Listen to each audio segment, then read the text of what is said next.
আসসালামু আলাইকুম রহমাতুল্লাহ।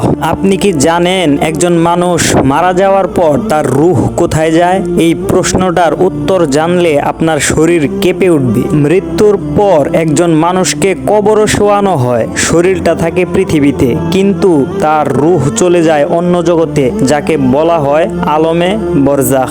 রাসূলুল্লাহ সাল্লাল্লাহু আলাইহি ওয়াসাল্লাম বলেছেন, মৃত ব্যক্তির রূহ তার আমলের উপর ভিত্তি করে জান্নাতের দরজা খুলে দেওয়া হয় বা জাহান্নামের আগুন দেখানো হয়। সৎ মানুষের রূহকে ফেরেশতারা সুগন্ধযুক্ত কাপড়ে মুড়িয়ে নিয়ে যায়, আর পাপীর রূহ ফেরেশতারা ছুঁয়েও দেখে না। তার রূহ এমন ভাবে বের করা হয় যেমন কাঁটায় আটকে থাকা তুলা টান দিলে বের হয়। একবার এক সাহাবী স্বপ্নে তার শহীদ ভাইকে দেখলেন। তিনি জিজ্ঞেস করলেন, তুমি কেমন আছো? সে বলল, আল্লাহ আমাকে ক্ষমা করে দিয়েছেন, জান্নাতের বাগানে বিশ্রাম নিচ্ছি, আমার জন্য তুমি কিছু দোয়া করো। এই স্বপ্ন পরে নবীজি সাল্লাল্লাহু আলাইহি ওয়াসাল্লাম এর কাছে বললে তিনি বলেছিলেন, হ্যাঁ, শহীদের রূহ জান্নাতের পাখির দেহে থাকে, তারা জান্নাতে ঘুরে বেড়ায় আর আল্লাহর কাছে ফিরে গিয়ে বিশ্রাম নেয়। বন্ধুরা, আমাদের রূহের পরিণাম নির্ভর করে এই দুনিয়াতে আমরা কেমন জীবন কাটাই তার উপর।